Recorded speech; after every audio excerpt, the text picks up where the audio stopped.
Hey guys, welcome back to my channel. In keeping with this week's OU theme, I thought that I'd answer some frequently asked questions that I've seen floating around on the internet, plus some that were asked by some viewers on my OU review video. I highly recommend that you watch it if you haven't already. In the OU review video, I talk about my own personal experience as an OU student. Anyway, without further ado, let's answer some questions.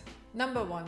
What is the Open University and how does it work? The Open University is a distance learning institution based in the UK which has offered quality degrees for over 50 years now. They have a great reputation in the UK and I do have to say that they do know their stuff. If you ask anyone in the UK about the OU, they'll know exactly who you're talking about. You might even get a pat on the back if you tell anyone that you're studying with the OU. Study with the OU is module based. And that means that you complete everything that you need to know for your qualification in either 30 or 60 credit modules. Your degree will be divided into 3 levels, which you can complete as either a part-time student or a full-time student. That means that you can complete your study between 3 to 7 years, depending on which degree that you're taking. And you have a maximum of 12 to 16 years to complete your entire qualification. If this is the first video that you've watched in regards to the OU, let me be the first to warn you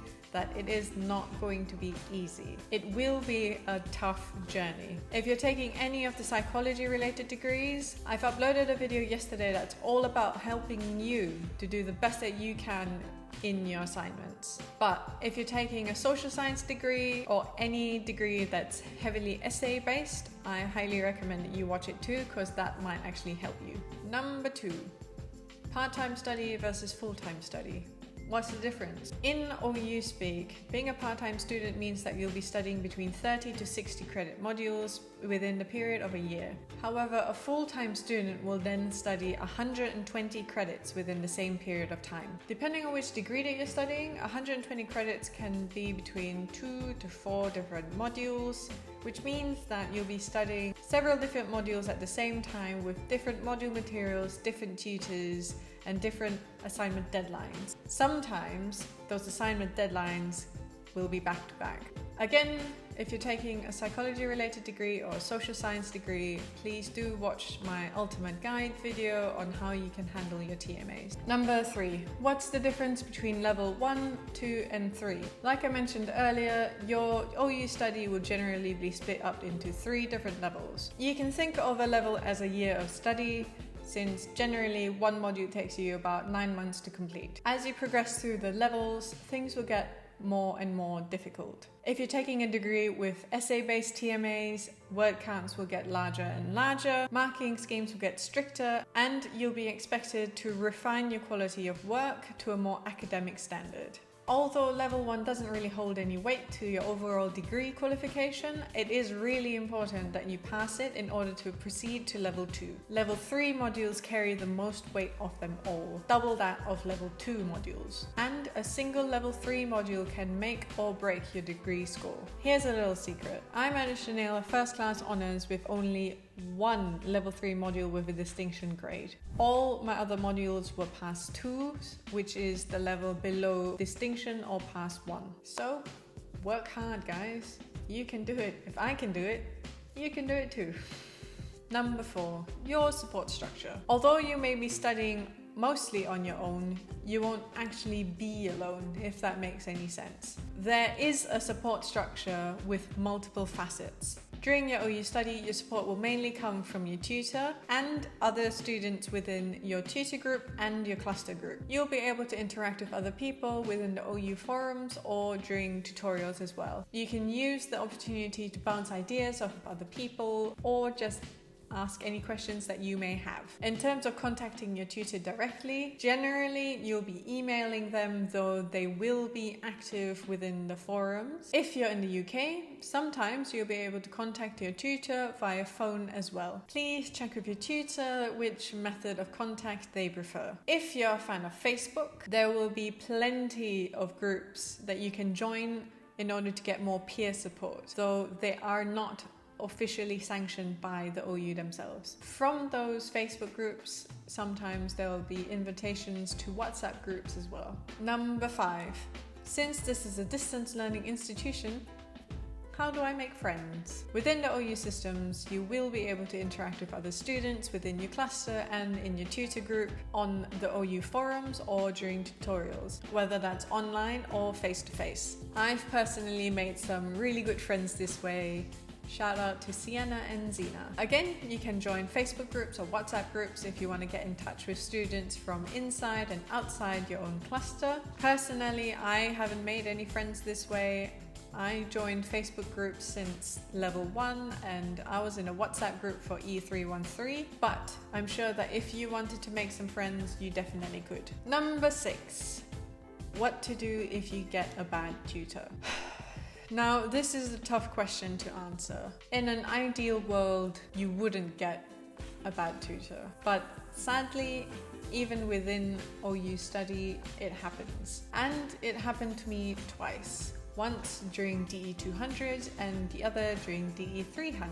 Unfortunately for students, the OU administration more likely than not will side with tutors rather than students if there are any disputes. That has been my experience anyway, and I have heard the same from other students as well. I know that it is incredibly frustrating, especially since I'm the one that's paying them for my education. So, what do you do? I would still have to say that you should contact your student support team and tell them what's up. Even if you're midway through your module and you've just realized that your tutor's not very good, you should contact them anyway. It is simply unacceptable for a student to get a tutor of subpar quality, so let them know that. While you're probably more likely than not to still be able to survive your study even if you have a bad tutor, because most of your module materials will come from textbooks and a website, you shouldn't have to pay for bad tutoring. Number 7, how do I make my life easier? That is a really tough question to answer. While it is super easy to blame others for your failures, this journey with the OU requires a lot on your end. No one is really going to help you here. It all depends on you. Ask yourself some deep and meaningful questions. Why did you start studying with the OU? What do you hope to achieve with your degree? But before you even sign up with the OU, ask yourself, are you capable of being an independent learner? I would suggest making goals. Daily goals, weekly goals, overall study goals. Work hard to meet those goals. Question number 8 relates more to psychology related degrees. I was asked this question by one of my viewers. What can you do with a psychology degree?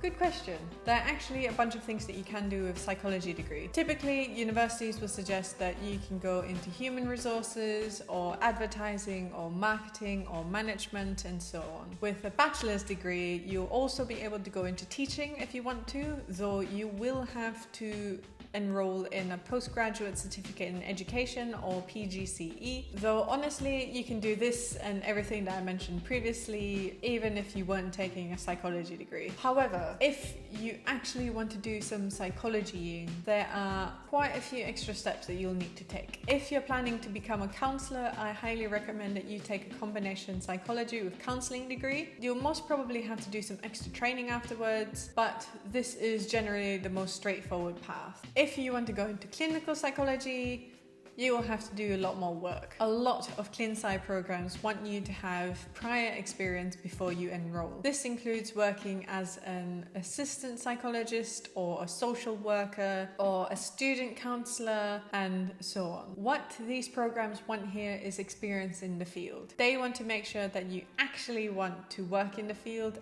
and that you can work in the field. Some of these programs also accept research experience as experience, but this does not include the research that you'll be doing in your bachelor's degree, though some of these programs might accept a master's research project. If you want to know more, I've linked some resources in the description below. Alright, so that's 8 questions and hopefully some good answers. If not, feel free to leave a question in the comments and I'll do my best to answer them. If you like this video, please give the like button a big clickety click. I have a few more OU related videos coming up, so subscribe if you like to know when they come out. And I'll catch you guys in the next one.